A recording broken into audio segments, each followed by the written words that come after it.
Have you ever taken the time to really look around Roanoke? Walk around and observe all the different cultures and ethnic groups that are in our hometown? Our group felt the monotony of experiencing the same people and places every day within Roanoke. When you take the time to look deeper, Roanoke is a multi-dimensional place with opportunities to step outside of your comfort zone and try new things. Something unexpected, like visiting a local Coptic church you didn't even know existed, or going to a Vietnamese restaurant and ordering an unexpected dish. These moments are what defined our Roanoke Valley Roots project and the creation of our website. After experiencing local festivals and cultural restaurants for ourselves, we wanted to have a resource available that others could use to broaden their future experiences within Roanoke. We have created this website from scratch and learned as we went. This is the home page where you can see how we broke up our project. So we made 3 pages. We have the home page, then we have our festivals and restaurant pages. If you go under our festival page, we have the Greek festival and then the Egyptian, and then the last one that we went to was the Lunar New Year. So starting with the Greek, for each festival that we went to, we have 3 different sections. So we have history, our actual article, and then a gallery with pictures that we took. So under the history, we have, for the Greek Orthodox Church, just different beliefs that they have and different things that we learned while we were there.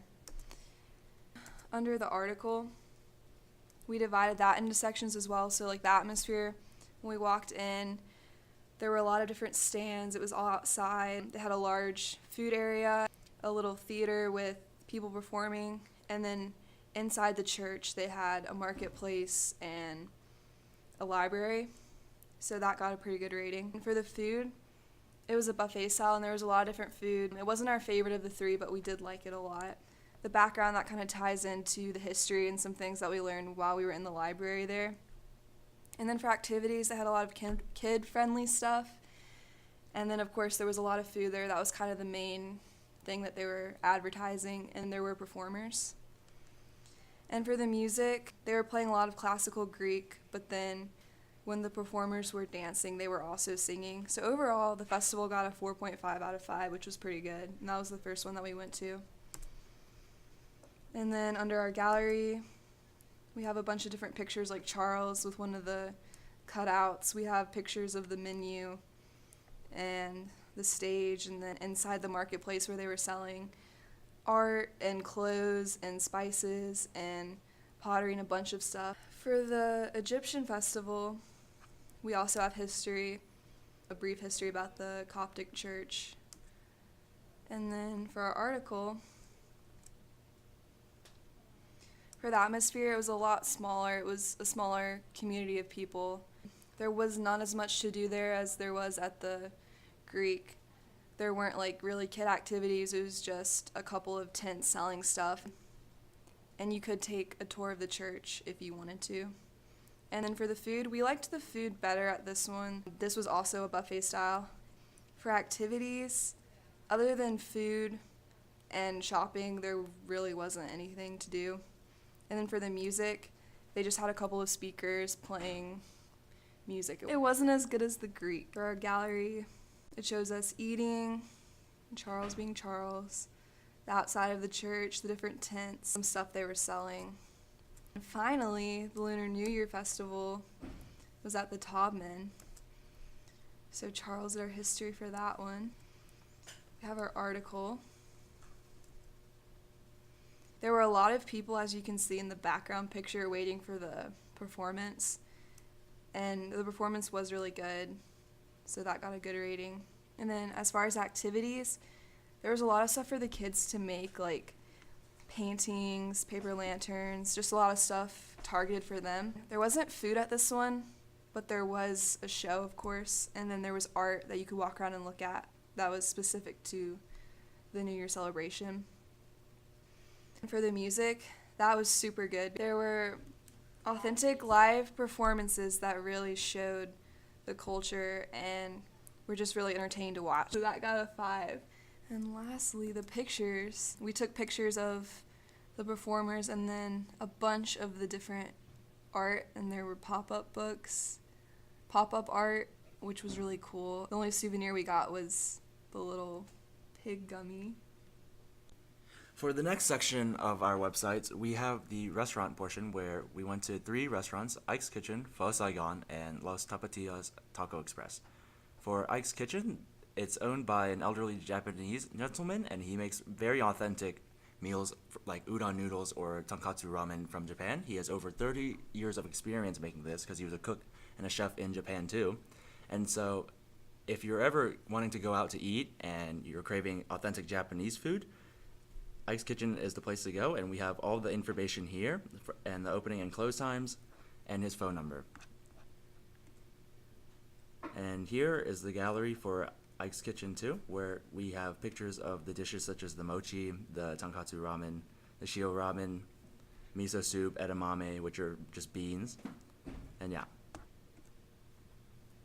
And going on to our second restaurant, Pho Saigon, this is an authentic Vietnamese place where the mom and dad own it. They're initially from Vietnam, and it's a small eatery, but the meals such as like banh mi or pho here are very nice. It's very authentic, like all the other restaurants, and they serve boba and Vietnamese coffee here too. So this is a really convenient place to go to if you're ever looking for Vietnamese food. And again, we have the information, the location, and the hours.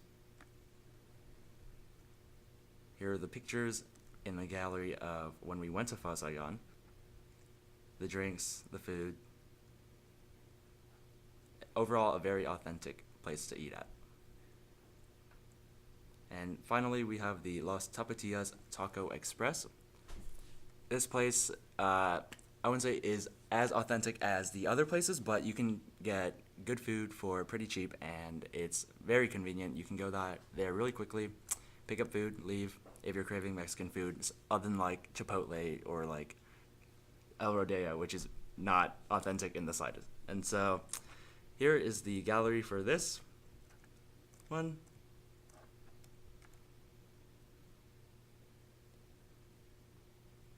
Yep. And we have the menus and pictures.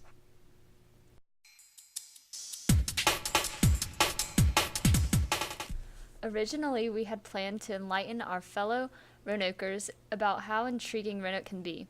We felt that Roanoke can be boring and that there is nothing to do. Our idea was to go around Roanoke and find interesting shops, restaurants, activities, and other places to help make Roanoke seem less boring. However, it came to our attention that this idea had no direction and was too broad of an idea for us to really make an impact in anyone's life. On the spot, we decided to change routes and do a project that will help teach about the many cultures and festivals in Roanoke that are often overlooked. Our biggest challenge was finding festivals to attend, since most of them are in the summer, and our timeline for this project was during the fall and into the winter. Thankfully, we were able to find 3 festivals: the Egyptian, Greek, and Chinese New Year festivals. Since there were only 3 festivals, we added cultural restaurants to help add more information about the different cultures located in Roanoke. Another challenge was that most restaurants and festivals had to be attended over the weekend. In our group, many of our weekends already had plans, so on occasion, only 3 out of the 4 of us could attend an event. In spite of this, we were still able to work together when talking about the event in our website. In our original timeline, we planned for 2 to 3 activities to be completed each month for a total of 12 activities. This was before we changed to festivals and restaurants. We went to 3 festivals and 3 restaurants: Ike's Kitchen in November, Pho Saigon in February, Las Tapatillas in February, Egyptian Festival in October, Lunar New Year celebration in January, the Greek Festival in September. Since the events were on weekends, we wrote our articles on 20-time workdays.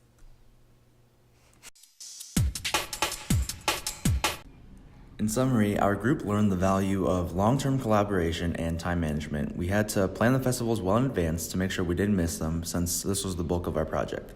The restaurants smoothly followed, and our group gained insight from experiences with new cultures and foods offered in Roanoke. We researched the history of different churches and origins of dishes. We learned how to work Wix, a format we were new to, and designed a website from scratch, and we made an Instagram to get the word out about our website. As a group, we bonded and were able to overcome challenges. In the beginning stages of our project idea, we adjusted and ended up with a project we were all proud of.